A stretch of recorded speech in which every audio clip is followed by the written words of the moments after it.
My search led me to the study of the spiritual forces with which all of us are blessed.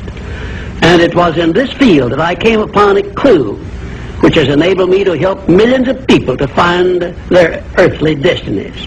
I want to describe my discovery in the simplest terms possible, because it will reveal to you why it is true that whatever the mind can conceive and believe, the mind can achieve, regardless of how many times you may have failed in the past or how lofty your aims and hopes may be. I caught my first fleeting glimpse of the profound law which provides the means by which we may choose our own purpose in life and attain it, while I was being coached by Andrew Carnegie during the organization of the Science of Success philosophy.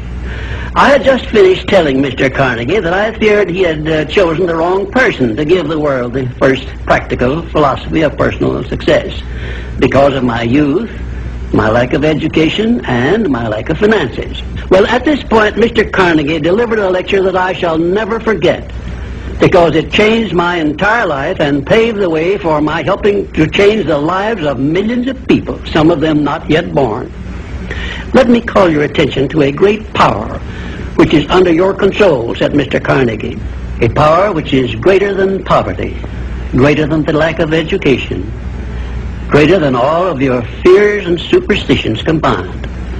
It is the power to take possession of your own mind and direct it to whatever ends you may desire. This profound power, Mr. Carnegie continued, is the gift of the Creator, and it must have been considered the greatest of all of his gifts to man, because it is the only thing over which man has the complete and unchallengeable right of control and direction. When you speak of your poverty and lack of education, Mr. Carnegie explained, you are simply directing your mind power to attract these undesirable circumstances, because it is true that whatever your mind feeds upon, your mind attracts to you. Now you see why it is important that you recognize that all success begins with definiteness of purpose, with a clear picture in your mind of precisely what you want from life.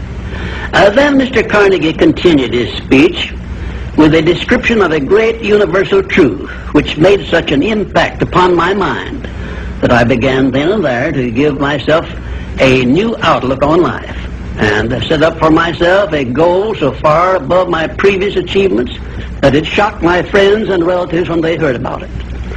Everyone, said Mr. Carnegie, comes to the earth plane blessed with the privilege of controlling his mind power and directing it to whatever ends he may choose. But, he continued, everyone brings over with him at birth the equivalent of 2 sealed envelopes, one of which is clearly labeled, the riches you may enjoy if you take possession of your own mind and direct it to ends of your own choice.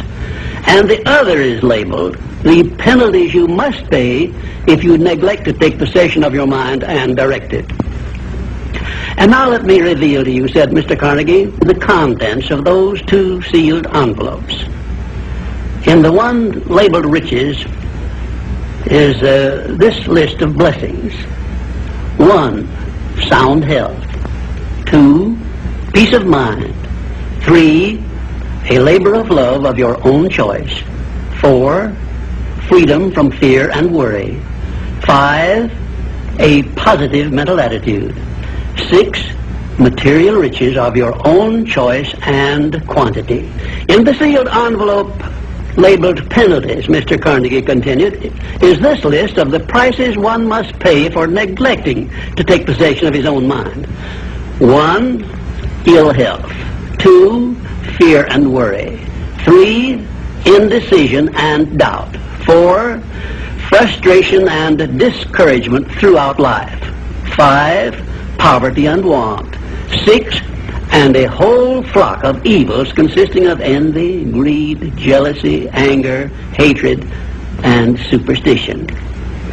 Now, my mission in life is to help you and everyone who needs my help to open up and use the contents of the sealed envelope labeled riches.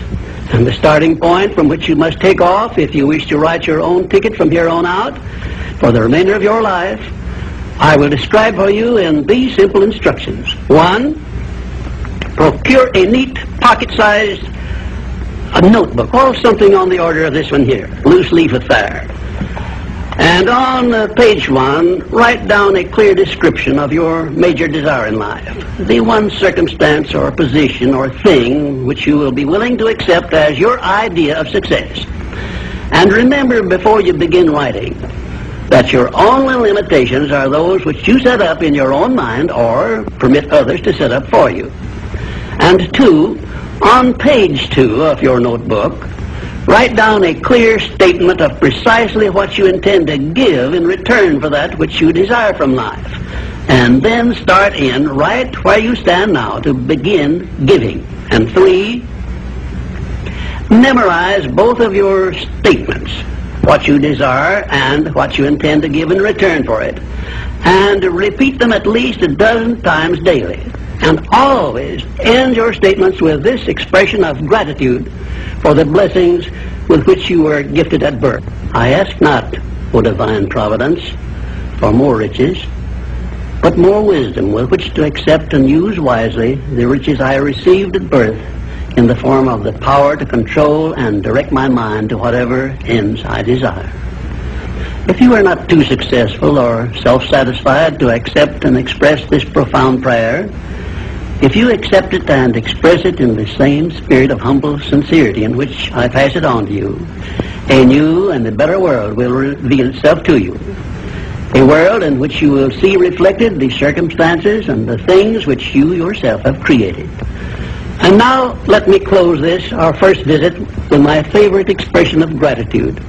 O divine providence, I ask not for more riches, but more wisdom with which to make wiser use of the riches you gave me at birth, consisting in the power to control and direct my own mind to whatever ends I desire.